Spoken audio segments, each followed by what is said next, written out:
and welcome to the Breakin Broncos podcast. I am here this time with my co-host Dylan. Of course, we didn't have Callie earlier, but now you get two of us. So we are here obviously to talk about the Broncos, but we will be doing a little bit of cross sports and have a little bit of fun with that because we all know what's going on in Ball Arena. We're gonna talk about that before I leave. Yes, we will jump to that before you leave. So Dylan will be here with us for the first 30 minutes up until 7. Then I'll finish out the live. Let's go ahead and let's jump into it real quick. So that way we can get to as much as we can with Dylan while he's here. So first up, we have, let's just go ahead and scroll to the bottom. We're going to go cross sport to begin with. That way Dylan can get his thing in. The Avs are 1 win away. If y'all are under a rock and do not know what's going on in the Stanley Cup Finals, the Avalanche were able to have a epic comeback victory last night, winning it 3-2 in overtime with Kadri scoring the winning goal in his return. So with that being said, what are you looking for on Saturday for them to close it out? More. I think we need to see them play more like they did in that overtime last night. That puck was constantly on Tampa's side of the rink the entire overtime period. I don't remember the stats, but I know that the shots on goal in the overtime period was triple what Tampa had in overtime. Yes. It was something crazy like that.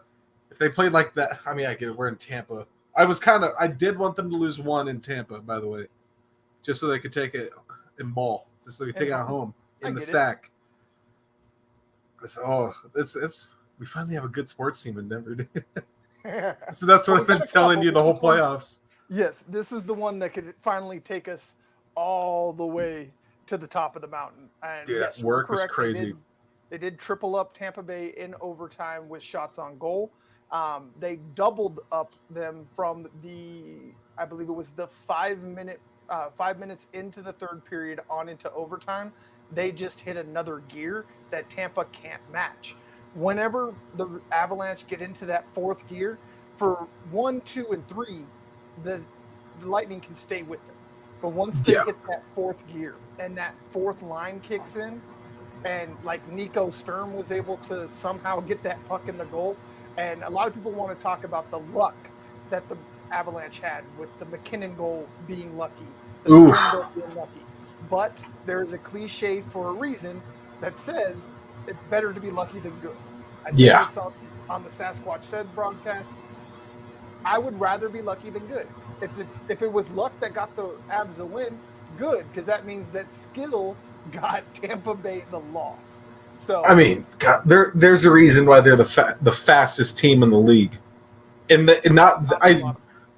seen it in the playoffs, but they were just toying with the Blues, the Wild, with the Oilers, everybody throughout the playoffs, and then you get into going into the Stanley Cup. I was like, oh, this is going to be a series. I was hoping for like a good series. He just jumped out and just killed them in the first 2 games. Or not second game. First game was close. That was very entertaining. But yeah, watching first game was close. Second game was where they blew them out 7-0. Yeah. Oh, that was such a fun shutout. But it shows why they're the fastest team, because they don't slow down. Tampa slowed down very significantly at the start of the third period. Yes. They were ahead, and you could see that they were just gassed. Yeah, most definitely. And it's from the fact that the Avalanche set a pace nobody else can match. Like you just said, you've seen it in Game 4, that the Lightning ran out of gas about 5 minutes into the third period of Game 4. At that point, they were done. They had no energy. There was no aggressiveness. And like you said, from that point on, the Avalanche lived in the offensive zone. It was very rare. Up until that point, Tampa Bay was living in the Avalanche defensive zone, their offensive zone. That was for the first 2 periods and about 5 minutes into the third. They were just dominating the time of possession when it came to puck possession in the offensive zone. So to see the Avalanche weather that storm for 2 full periods and part of another, and then still have enough stamina to reach that fourth gear when they knew Tampa was done.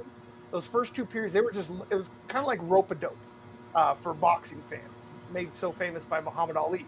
They would just sit there and they let them swing, and they duck and dodge and duck and dodge, and eventually they wore themselves out. And the moment they wore themselves out, the Avalanche turned on the heat, and it was over from there. Call Oh it my luck all gosh. you want, but the talent and depth of talent is what won the Avalanche that game. I think it's about time to get me I need to get me a new jersey. All right. Yeah, And I it's going to just be a got a Kadri McKinnon jersey. jersey. 'Cause God, what a. Woo. Oh, yeah, hockey jerseys are insane. Like 200 to $300 depending on who you're buying. But I just got a McKinnon jersey. I think I got to get a Kadri jersey after last night. I need. That's probably the one I get in. Ooh. Yeah. You know, I wish I had committed to buy the one when they did the Nordiques throwback. Right. Aren't those so Oh, sweet? my I buddy love those Scott has one of throwbacks. them, and they're so good. It's Yes. so I nice. think that's it. I think I got to get a Kadri throwback. I think you've talked me into it. We'll probably do the Kadri same. Yes. And so, with all that being said, let's go ahead and give our predictions real quick, and then we'll get into Broncos. That second topic, I was reading it about an hour ago. Yes. Isn't it great? It's 3 now. 3 now, but 2. Oh, that one. Yes. We're Yeah, going to that have one's fun good. with that. But go ahead. What is your prediction for the Avs game on Saturday? Dub. I think it'll Dub? be close. You know, we're back in Denver.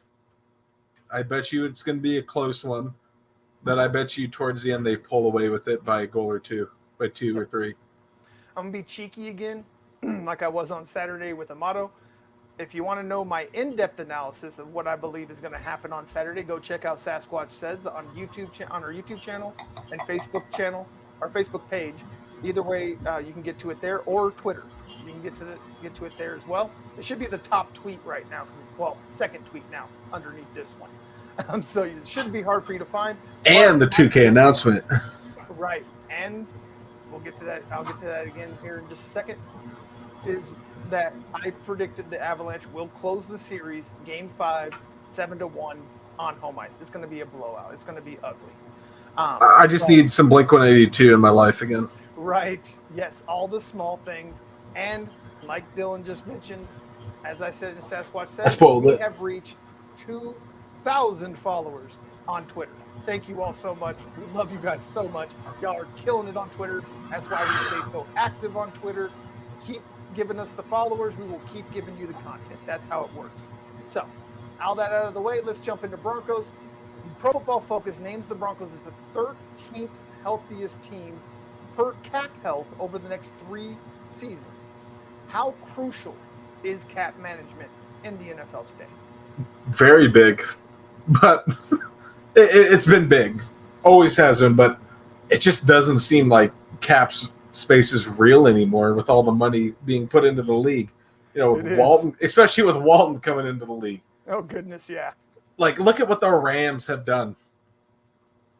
They paid Aaron Donald and Cooper Kupp so much money, and they're not even close to being out of money yet in their cap space. They can sign 2 to 3 more guys. Yeah, they could, and probably more than that if they wanted, because they have some of the best cap wranglers in the league over there in LA. And it's not just them. Tampa Bay has been showing just how ridiculous people have been about the cap.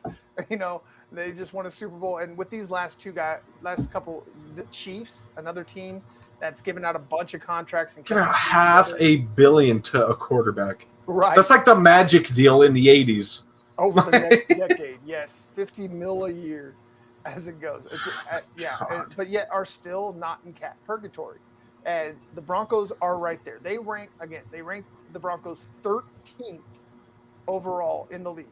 I know there's some places out here like milehighsportreport.com that thinks that that's good.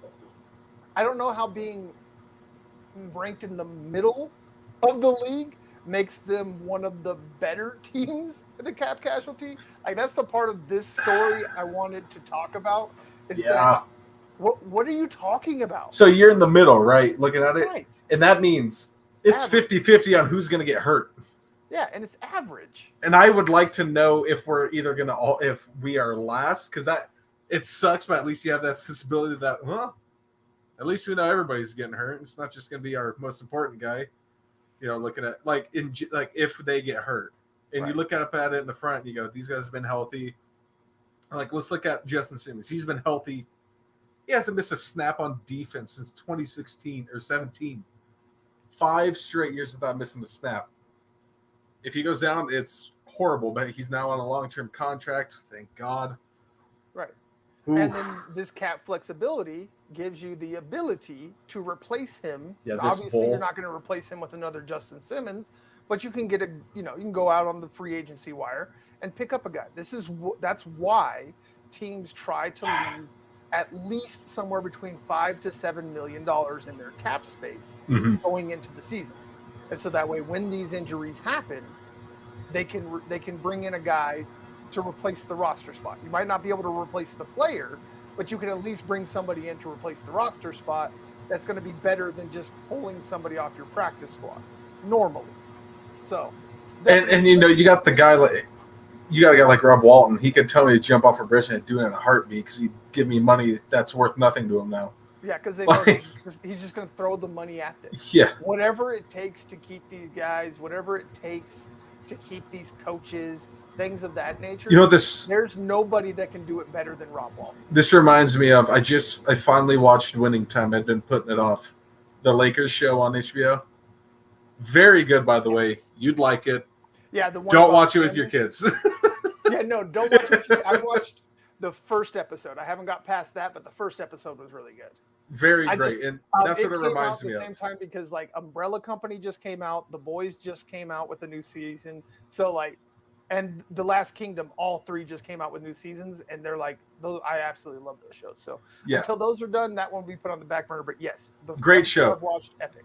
But it's reminded me of that is, God, Bus just did not care. He had no money, and just kept paying these guys. He didn't care. Hey. And then Magic came along, you got Magic, you got Kareem. Right. Oh my God. And again, you said he was able to do that with no money. No money. Imagine what you can do with unlimited money. Yeah. Unlimited money. Imagine what you could do. Unlimited. Yes. He did that with no money. Mr. Unlimited both at quarterback and owner. How about that? Might as well just sign Russ to a Magic type deal. 25 years. Let's go. Right. Yeah. No, I mean, honestly, that's going to happen. It's going to be insane. The money that Russell Wilson gets will be insane. But again, as Peyton and company have proven, they know how to manipulate this cap. Peyton, the number one thing that does not get talked about enough is the fact that he knows how to put people around him to make him successful. You can be the best person at your job in the world. If you don't put good people around you, you will fail. That is number one in business. Surrounding yourself with winners. And that is what Peyton has done. And to think that people want to question, the other people he's hired, Nathaniel Hackett, etc.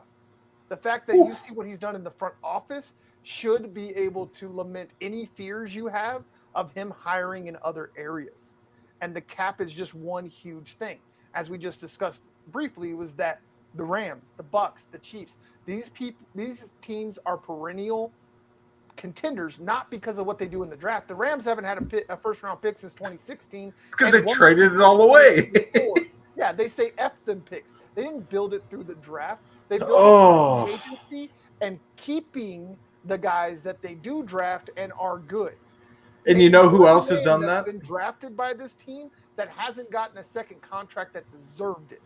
And yes, they let guys go, but it's been Jags. It's been just a guy that's walked out the door. Yeah, they don't let Aaron Donalds, the Robert Woods, the Cooper Kupps. Those guys don't leave the building. Didn't Robert Woods just sign with Chicago though? Do what? Didn't Woods sign with Chicago, or am I thinking of their other receiver? I thought Woods was still under contract? I thought a guy. I might be thinking of a different guy. Robert Woods. I'm still sure. No, Titans. He signed with the Titans. That's who it was. Who? The Titans. Who signed with them? Robert Woods. Oh, okay. Okay, that's so who Robert Woods is gone. I was thinking of Pringle with the Bears for some reason. Yeah, Pringle went to the Bears from the Chiefs. Yeah. But that's the thing with the Chiefs, man. Like, as much as they've had offensive production, this is going to be the season that it shows. Was it Pat Mahomes making Tyreek, Kelsey, and them better, or was it Tyreek, Kelsey, and company making Mahomes better? God, I hope it was them making Mahomes better. Wouldn't that be great? And wouldn't it be so tasty to sit there and jump on Chiefs fans for all they've talked about having a great Did you see the stuff with Tyreek? After, the way like, he was when he turning talked down about Mahomes, yeah. Mahomes, being Yeah. worse without him. Did you hear? Yeah, he was like, but no, it was when saying Kyler, or not Kyler, that Tua was a more accurate quarterback. Yes. And he got a bunch of death threats from Chiefs I fans. know, right? Isn't that insane? Like, the dude helps you win a Super Bowl because And took you to 2 back-to-back. right, and also, almost has done so much. Like, I understand we have our issues with Tyreek. We've made them absolutely clear on the the man show. is insane. But he's uber talented, and so, like, to sit here and watch Chiefs fans sit here and act like there's going to be no drop off in production after you trade away a generational talent at wide receiver is The hilarious. fastest man in the NFL. Yes. And and he's not just fast. Like, the dude, like, he's small, talented, but he is so stupid strong. Like think about that hit that he took from Kareem Jackson last year on the sideline. Just smoked him. I mean, he took his soul from him, and homeboy just stood back up and said, "What's up?" Kareem was headhunting. He was trying to hurt Tyreek. I honestly believe a lot of teams have tried to hurt Tyreek. He gets hit hard when he goes over the middle. God. Teams wait for the moment that they can hit him, and the dude just bounces back every single time. As much as we always like dog on Tyreek, how much like all that, he is so good. I do like him on the field, maybe not so much off the field. Players fun to watch. Human, we can have our debate. But I do get what he's trying to do. Or he's trying to hype up Tua. He's trying to hype up the team. Who wouldn't do that? Dude, Von Miller hyped up Drew, Jeff. I mean, go down the line. The man didn't even catch passes from him, and he was hyping him. He was hyping these guys up. It's just how it goes. It's a business. It's like, sure, it's like when Peyton left the Colts. Everybody's like, oh, he's gonna, he's always a Colt in his eyes. Hell no. The way I like to put it is, like, think about if you have a brother or sister. You can say the most jacked up, crazy stuff. Trust me, we have. Yes, to your siblings. But let somebody else say it. Think of it that way. Think of it like you say something just completely messed up to your sibling, and then a stranger says the exact same thing. Hold up. In the exact same tone. It's World War III. Yeah. You're both whooping on I'm them. standing up and like, all right, hold up a minute. I'm allowed to say that effed up shit to him. Exactly. Hold up a minute. You ain't earned them stripes, homie. Exactly. And that's just what this is. You're going to hype up your brother or sister, however you want to look at it. And yeah, you can say the messed up stuff like Tyreek Hill said about Patrick Mahomes, but I guarantee you, let another wide receiver that's never played with Patrick Mahomes say something like that, I guarantee you Tyreek Hill's on him. But again, he earned those stripes because he helped the man win a Super Bowl. They played in. Death threats are insane. Not only did they go to back-to-back Super Bowls, they played in 4 straight AFC Championship games. Now that's nothing compared to what the Pats did throughout the 2010s. What they did was it's still pretty. I'm still crying about that. And when you compare that to the rest of the Kansas City history, bro, y'all should be worshiping this man. Right? It was like, look at what Patriots fans still idolize Brady. Right. And that man jumped ship. Dumped on his team in week 4 last year. Right. That man dogged on the Pats, and they were still cheering for him. Right. Packers fans didn't do that when Favre came back and threw 4 touchdown passes in Lambeau. They had one Super Bowl appearance in 50 years before Tyreek and Pat Mahomes. Okay. Since Super Bowl, no, they had 2 appearances. They had Super Bowl 1 and then 3, or 4 that they won. Since Super Bowl 3. Oh, since Super Bowl 3, years. 1. Yeah, 50 years since their now. last appearance in the Super Bowl. And you finally get there and you win it. And then, again, 4 straight championship games, 2 back-to-back Super Bowls, winning 1. Like, dude, people still worship Peyton and consider him a Bronco for life for playing for 4 years and getting to 2 Super Bowls and 1 win. The other thing is, he also considers himself a Broncos for life. Right. That man has done nothing with the Colts. They gave him a statue. Been what, 20? No. Not even 20 years. Just 20 years, almost exactly 20 years between our Super Bowls. And he's a god in Denver. Y'all have 50 years. He puts you to 4 straight championship games, 2 Super Bowls, wins one, and you're gonna crap on him and threaten to murder him simply not because he said that his old quarterback was bad, not because he said that he did, that Tua was better in any way other than the fact that Tua was more accurate. That's all he said. Which honestly, you could put up an argument there. Yeah. There is an argument to be made. I mean, Patty just likes to throw that damn ball across the field no matter. Tyreek's out there somewhere. What's he going to do? Juju got to be out there somewhere. That guy's out there doing TikTok somewhere on the sideline. Right. He's nowhere near that ball. Tyreek he's a hound dog when it comes to hounding that ball down. Yes. He is insane. I mean, but then you look at Tua, sure, he doesn't have the arm strength, but he can get that ball right where you want it. He's accurate. Exactly. That's the one thing that people dog on him for being horrible. He's a very accurate thrower. He doesn't have the arm strength, but if he's going to put it there. Yeah. Ever since the hip injury, just like with Teddy Bridgewater, once they got that lower body injury, they aren't able to torque the bottom half of their body the way they used to. And a lot of people think that it's just pure arm. Your arm is no. It's everything from the shoulder. That was the most unfortunate injury that year. Yeah. As much as I loved watching Alabama lose and struggle. Right, yeah. It was. But what I'm getting at is when it comes to arm strength, it's not just your literal arm. No, it's a whole body. It's like pitching. That's why they talk about They don't talk about the arm motion. Yes, that is important, but when they talk about quarterbacks and power and accuracy, it's footwork, how their hips work, and how their shoulders work.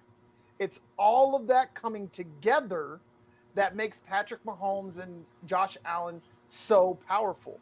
And yes, they got a strong arm, they work out, but the real oomph comes from the waist down. It's from the torque of the hips. So what did Tua have? He had a hip injury that was just like Bo Jackson's, and he was able to come back unlike Bo Jackson, but he's not going to be the same player. Just like Teddy wasn't the same player after the knee injury because he couldn't torque his lower body. So, no, Tua doesn't have the arm strength he used to, but again, he has enough arm strength, and he's accurate. Yeah. And accuracy is better than arm strength because you don't normally throw it 30, 40 yards downfield. 90% of your throws are within 10 yards from the line of scrimmage. We want to start talking about trades, right? We've been talking about trades. Yep. This is what I'm excited for because I think you and I 100% agree on this.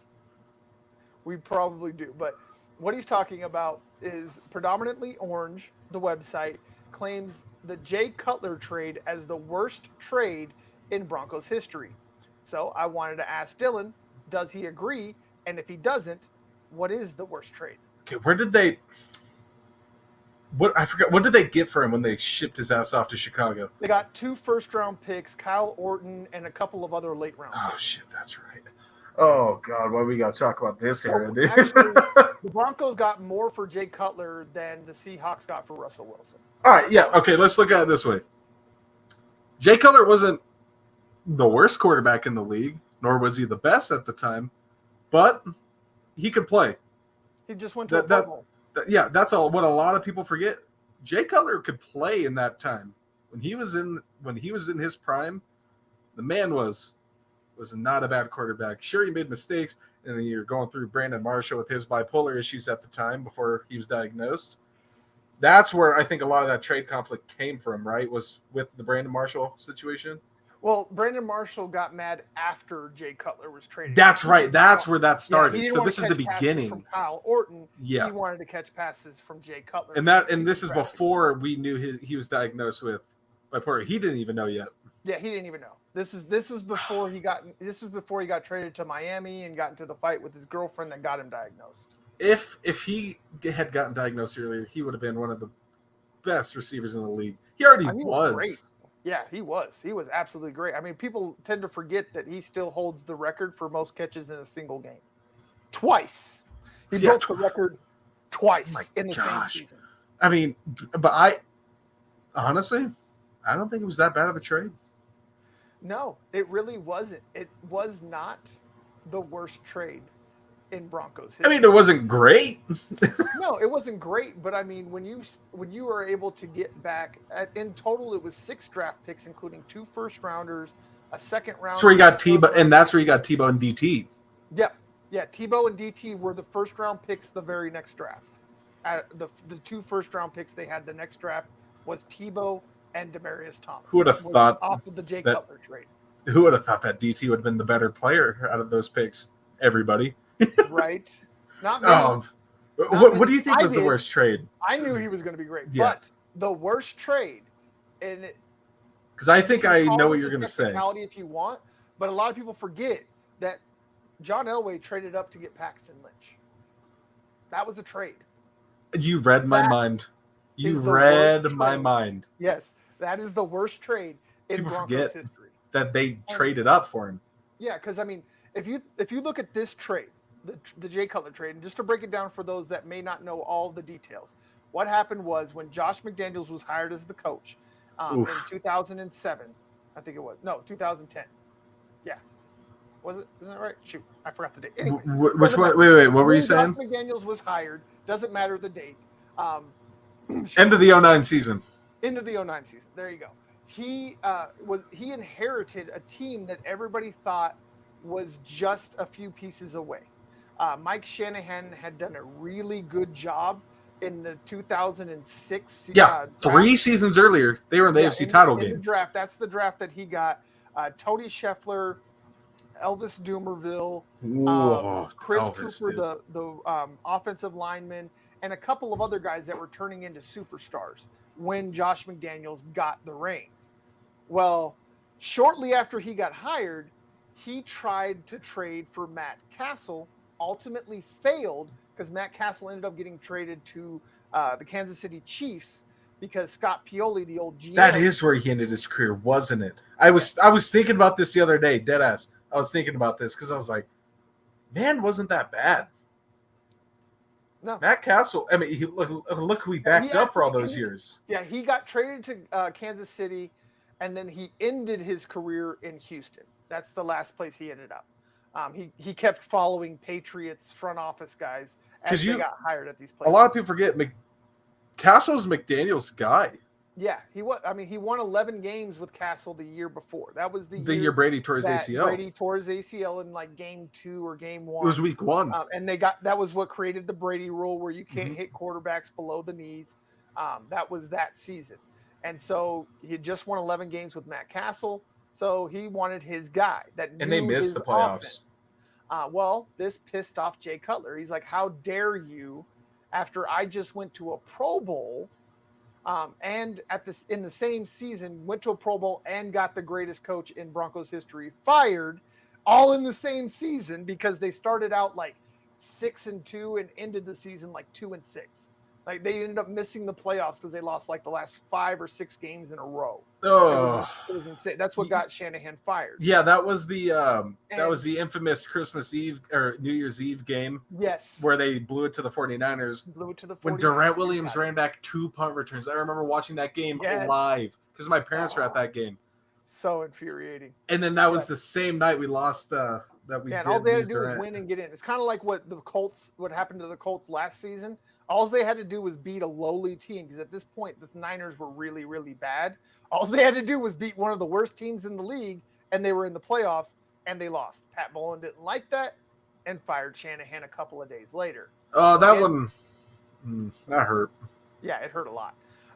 But anyways, again, after he pissed off Cutler refused to return to the Broncos. He's like, well, if you don't want me, I'm not coming back as your consolation prize because you didn't get Matt Castle. So he ended up forcing a trade to the Chicago Bears where the Broncos got 2 first-rounders, Kyle Orton, and then a smattering of later-round picks. And so that trade, even though it seems terrible because they got Kyle Orton and they did absolutely nothing outside of Demarius Thomas with all of those other picks they got in return, he was the only one that out of McDaniel's draft classes that were ever any good. So that's what led, again, like we said, to Tim Tebow being drafted. which gave us that magical 2011 season, and then that led They were to so picking bad. up Peyton Manning. So if Jay Cutler's never traded, Peyton Manning never ends up in Denver. Yeah, and And Broncos fans are dealt with what Bears fans dealt with Jay Cutler. It was actually a blessing in disguise, because if anybody followed Jay Cutler after he left the Broncos, it was miserable. Yes, he put up good numbers. He got to the Bears to the playoffs a couple of times, but when it came, he took him to an NFC title game. Yep, and then choked. And Well, he got hurt. Remember? Because he got hurt. Yeah. And then the backup got hurt. And then the third stringer threw the pick to what was his name again? again? Like why that's what like kind of killed his good favor in Chicago, because they had just watched Phillip Rivers the year before play a championship game on a torn ACL. And they still Had a lost. sprained PCL when he went on the sideline and did not return for that championship game. So, yes, was he hurt? Of course. But if Phillip Rivers can play a championship game on a torn ACL, you can finish out the last Didn't Brady quarter. Play on a torn MCL in the Super Bowl? I think so. Against the Like a Chiefs? Super Bowl. Yeah. Yeah, it was against the one of Chiefs. Super Bowls. Yeah. So, like, if Brady can do that, if Rivers can do that, Cutler could have done it. But as we all know with Cutler, football was just a means to an end. It was a way to get a paycheck. He didn't really love football the way you need a championship quarterback to love football. He had all watching, just not the will and want. I think, I got two things before I head out here. Was watching him, like, he was just the most savage person I think I've ever seen in the NFL.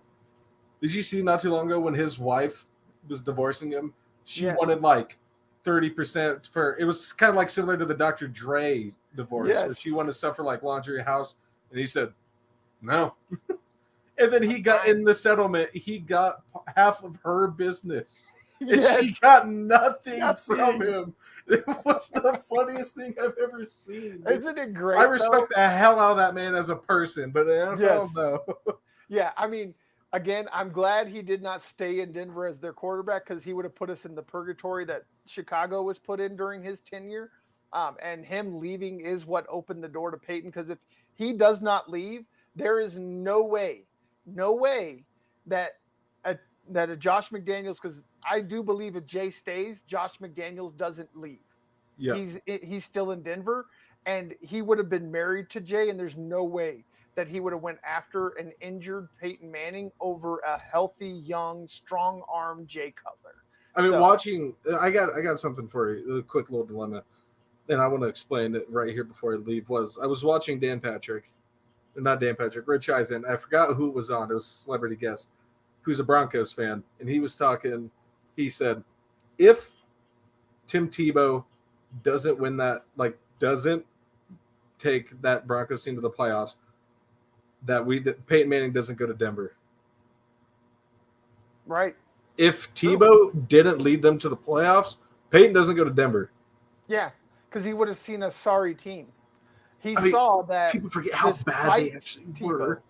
Yes, exactly. The Broncos made the playoffs in 2011 despite Tebow, not because of Tebow. I know a bunch of Tebow freaks that are still out here. I don't know why. The man has failed at every sport he's played since college, but for some reason he still got fans out there. These evangelicals are insane. Don't get me wrong, he's a freak athlete. Yes, he is. He was. But he just was not NFL caliber. No, he's not great. He's not a great professional athlete. He was a great amateur athlete when he got to play against a bunch of other amateurs. But once he went into professional sports, he's just not that guy. And that's okay. He's still a great dude. He still made tens of millions of dollars. Look what he's doing. Yeah, I mean, he's doing great philanthropic work. Like, let him live his best life. You know what the Broncos should have offered him, like a show on the Broncos Network? I don't know, man. He's not really that entertaining for me. Let's get a church show for the Broncos going. Dude. I don't go to church, and I'll watch it. Yeah, dude. Honestly, that's all that those people want. It's like, you're not even cheering for his football acumen. You're just happy that he's a Christian that's unafraid to say things that are Christian-like. Like, that's not an accomplishment, dude. Those Nobody gets liberals. persecuted for talking about Christian values. That's not what you're getting persecuted for. You're getting persecuted because you say racist shit, because you say misogynistic crap. Like, that's why you're getting ridiculed, not because of your Tim Tebow takes. Like, I don't know, I mean, man. you know Those what's people weird what me we're out. confirming all of this? Jay Cutler's the greatest quarterback in Broncos history because of what he did for this team by leaving. That's I the mean, conclusion you here. got There's an no other argument, bro. conclusion. You got an argument. At the very least, you got an argument. He is the reason the Broncos I w- got Peyton Manning and won a Super Bowl. I would And say obviously, he's one way also the to- reason we got Russell Wilson. Yeah. One way to put it that I don't think people can argue with is that he was the most beneficial QB acquisition in Broncos history. And don't Like, get I me don't wrong, think you he can, didn't I don't play think you that can bad. argue with that statement. He didn't even play that bad while he was here. Sure, No, he had went his to a Pro Bowl moments. as a rookie. Yeah, I mean, look, sure, he had his moments, but my God, the man He played. threw for fantastic. 4,500 yards in his first full season. You know, I'm gonna go out on a limb right here before I head out. Is, you know, I know your favorite Broncos quarterback, because you grew up with, was Elway, obviously. The Duke. A lot of the newer fans are Manning, but for me, it was Plummer. I love Plummer. I really do. A lot of people forget the accomplishments he had. He broke some of Elway's single game records And while how he was dirty there. he got done. And people think that Peyton broke Elway's records when he was here. He broke a lot of Plumbers before he broke Elway's.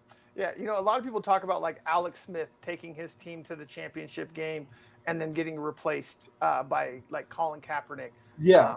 And then again in Kansas City with Patrick Mahomes. Well, Plummer was that original type of Alex Smith.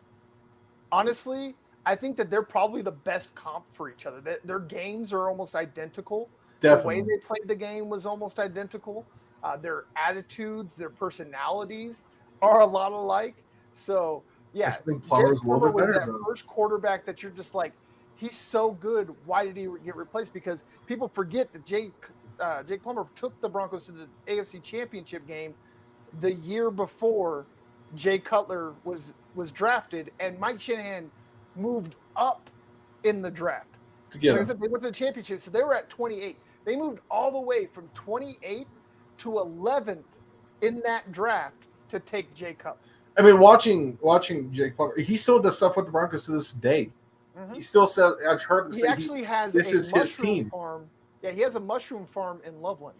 That's what he does now. Yeah. I mean, He grows mushrooms. That's his definitely job. my personal favorite Broncos quarterback that I got to watch. Yep. Don't get me wrong, Elway and Manning, that- I didn't get to watch Elway play. I mean, Peyton Manning, what he did was awesome, but he is the first guy I remember. He would have been the first good quarterback you could remember. Yep. Because there was nobody. I mean, before that, the best quarterback they had was Brian Greasy. Yeah, I'm gonna leave it here before I know is, you know, is quick fun fact. Every Broncos game I've been to has been a different quarterback, Yes, and I've been to quite a few. that is a good fact. And so I think I've been to 5. Though I That's remember the insane, first bro. one I remember was watching Jake Plummer against Carson Palmer's Bengals the year they went to the title game. It was Okay. a Christmas Eve game. They got killed by the Bengals. I'm not gonna lie. If I remember right, that's the Stokely game, right? That's the Immaculate Tip. No. That was with Orton. This is Christmas Eve in that's Denver. right. Okay, yeah, that was right before. That was Carson right Palmer picked him apart. That's all I remember. And then he Yes. tore his ACL 2 weeks later. And the next game was Kyle Orton. I was watching the Thanksgiving game, watching them somehow beat Eli and the Giants. Don't know how the hell that happened, but and The who was that eventual after? Super Bowl champions. Oh, but in between that was Cutler. I don't remember who we wouldn't watch play. Yeah, between Plummer and Orton, I got to see a Cutler game, Yes. but I don't remember who they played. Then it was Peyton, obviously. They killed the Chiefs on the regular season finale before the playoffs. Then That they was just great. then they lost to the Ravens. That was his first season. Wasn't that the end of the previous dominance of the Chiefs? Was that first game against Peyton, where like they had won something like 15 out of 16 games up to that point? Like now they've won 14 straight, and then like Peyton snapped. It had to be something like that. Yeah. But then after was the year they won the Super Bowl. It was I I don't know what week it was, but it was against the Raiders when they lost, and it was with Brock. And what I remember leaving that game is Brock had a fantastic game that day, and he did. He really did. And he is the reason they were in that game. Yeah, the defense just didn't show up that day. That was the only game. I could never imagine when I was a kid that I would go to 5 different games and there'd be 5 different quarterbacks. Right? Like when I was a kid, it was just John Elway. I remember this first game because I was 5. It was, and now I'm 21. Right. 16 years I've been to 5 games. I've seen 5 different quarterbacks. Yeah, that's insane, dude. I couldn't have imagined that. Like if I missed another one. I went to 6. Case Keenum against the Browns in December. Yep, there you go. The only reason I remember that is because I almost saw 3 records that night, but we only ended up seeing 2. Philip Lindsay came up 2 yards short of 1,000. Yep. But I remember Vaughn broke the all-time Broncos sack record. That was cool. And then Bradley Chubb broke Vaughn's rookie sack record. Yep. Same game. I got to see both of those. It was awesome. That's the quirks of stats in sports that I love. Both of those were broken on the same night. Like that's insane to think that was able to be done. Can't script it better. They were my 2 favorite players on that team at the time was Vaughn and Bradley. Bradley's still one of my favorites. I got his jersey for a reason. Yeah. All right, enough song. I gotta head out. I'll talk to you guys later. You're good, brother. We appreciate you. Have fun with the rest of what were you talking about? Oh, stats, yeah. Have fun on that. Stats and stuff. Bucky Brooks. I can't wait for next month when we have more stuff to talk about. Oh God, yeah. Once training camp gets here, this is going to be a fun next 30 days of finding. My brother. That's what I've been talking. Who was I talking to about this? They're like, so what have you been talking about? So I was like, whatever we could find. Whatever the hell a bunch of lists. Yeah. We got lots of lists. We're talking about Jay Cutler. That's where we're at. That is where we are at. Worst trade in history and talking about Cutler. That's the point where we're at in the off season. All right, brother. That's the stuff we're talking about because if it's breaking news, normally someone's dead or someone's arrested. So we'll cross our fingers and hope that it's just boring news from now until training camp. Or they sign somebody cool, but I don't think it's going to happen until after camp or mid camp. Or your grandparents are going to bust in and bust you. Yep, I'll talk to you later. See ya. All right, brother. Take it easy. We'll talk to you next week. All right. Dylan's gone, and we've covered just about everything here. I'm going to go ahead and wrap it up here. We'll save this content for next week when we have Dylan to talk about it as well. So, as always, I appreciate y'all, those that did show up. I don't see any comments, so I don't have anybody to respond to. But as always, even when we're not live, leave comments. We will respond. I will respond 99% of the time. You might get somebody else to respond to the other 1%, but 99% of the time, it's going to be me personally responding to your comments. So make sure you leave them. Even if you're not watching the video live, make sure you leave the likes and the shares, all of the red buttons for the millionth time. It is free for you, but priceless for us. We love you. We appreciate everything that y'all do with the Tape 42 fam. Again, we're at 2,000 followers on Twitter. So we are staying active on there. We're still pumping out the content everywhere, but that is where we are most active. So if you are not following us on Twitter, make sure you get over there and do it because that is where we are most active because we have the most fans. So that's how it works, people. I go where the fans go. You want to be a fan? Go where we are. So that's how it works. Reciprocal relationship. You give us likes, we give you content. That's how it works. So as always, for the Answers 42 Media Network, I'm Dan Wetstein. Y'all just saw Dylan dip out. And as always, don't question the blue.